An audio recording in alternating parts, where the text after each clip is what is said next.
YouTube. This is your boy Hacker007.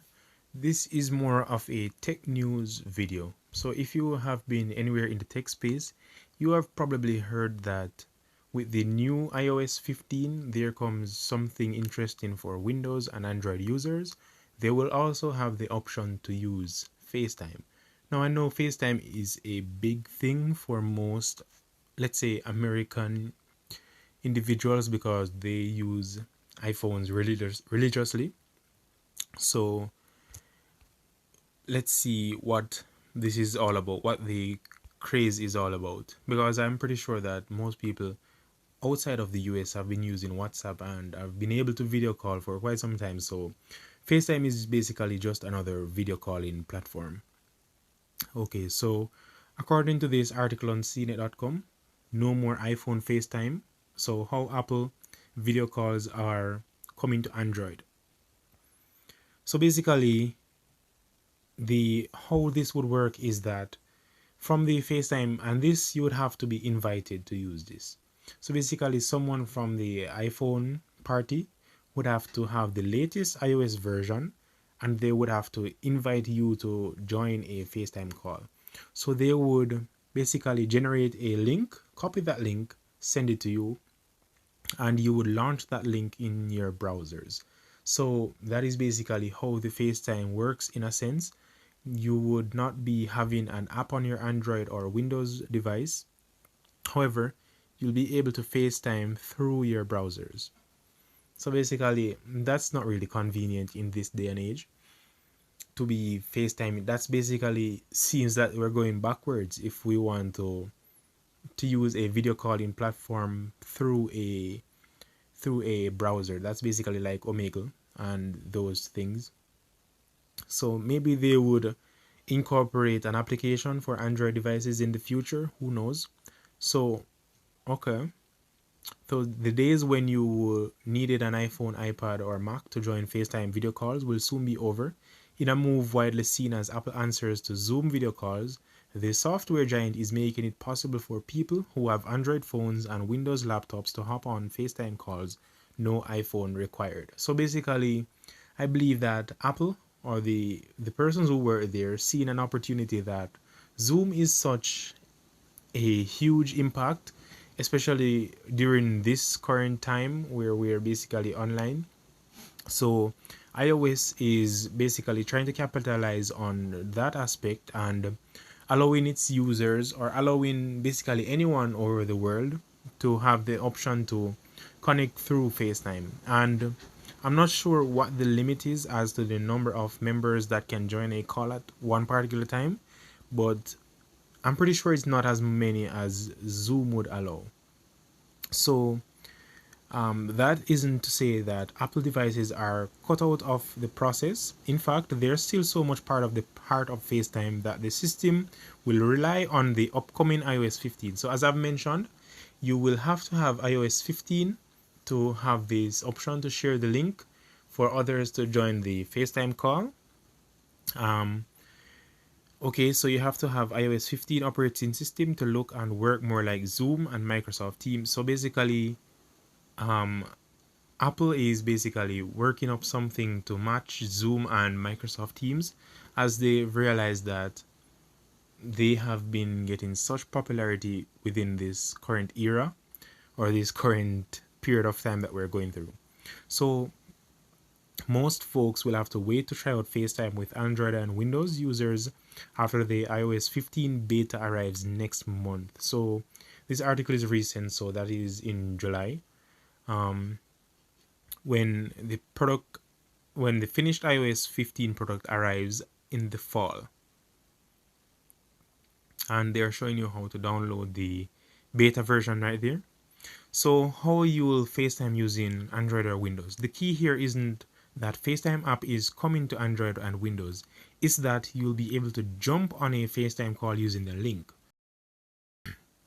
So basically, you would not have FaceTime on your Android device primarily. You would have to rely on someone with an iPhone who has the latest version of iOS, and they would have to give you the option to join a FaceTime call. So basically, technically, it's not coming to Android and Windows.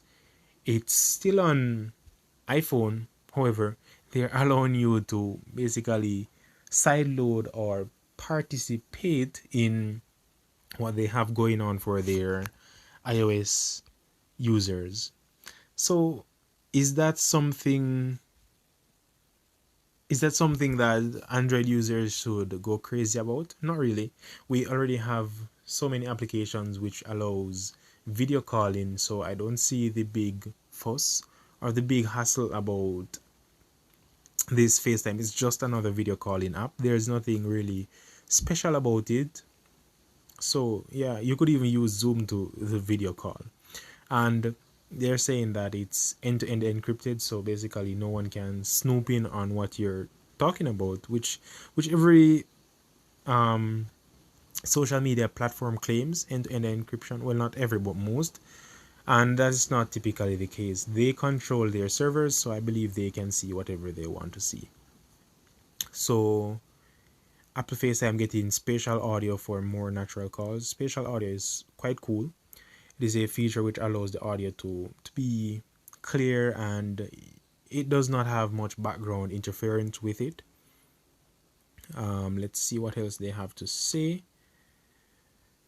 So basically that was announced in the WWDC, which is basically the Apple event 2021. They announced with the new iOS 15 that feature will be available. It's something that's worth trying. And here is basically how to turn on grid view. So that will allow, as you can see, grid view right there. This website, or this, I'll possibly leave a link to this article. You can feel free to give it a read and so on. And it has quite a lot of features like blur background and all of that. So this is quite a comprehensive article which entails everything about the new iOS 15 and the FaceTime on Android. So this is another article, how to use FaceTime on Android, which basically tells you about the limitations and how to go about using the link, and how the iPhone users would have ultimate control of their FaceTime room per se. So whatever be the limitations of FaceTime on Android and other platforms, it is surely something to celebrate, as the world can use more of the inclusiveness in every aspect. So basically this article is saying that you should celebrate this. This is something grand. This is something very important that is happening, which technically isn't really that big of a deal, in my opinion, because I don't want anyone attacking me and saying that because I'm using an Android I have bias against Apple products and whatever. But it is basically just an opinion, just me giving my point of view. This, if now, the only way I could say that this is basically a true integration into the Android system is if we had an application on our Android devices as well, and not just rely on a link from the iPhone party. Let's say you don't have any friend with an iPhone. Well, let's say you have one friend with an iPhone. That's basically, they would have to schedule FaceTime calls all the while, and that's not really something you could rely on. So basically that is it for this let's say breakthrough. I will be giving another look at this when it is fully integrated into the system, when you can use it on your Android devices, and I'll possibly get someone with an iPhone to send me the link and I'll test it out to see what it has to offer. If we have any useful tools in this FaceTime, because I saw an overview of the FaceTime on the iOS 15 and it looked different from all the other FaceTime versions, so maybe there are some things that you could take from that. So that is basically me talking about this new feature that will be coming to iOS 15, the new FaceTime feature, which will allow Android and Windows users to have access to their FaceTime. So please feel free to leave a like on this video. The algorithm likes when you like the video. So thank you guys for watching. Hacker 007 out.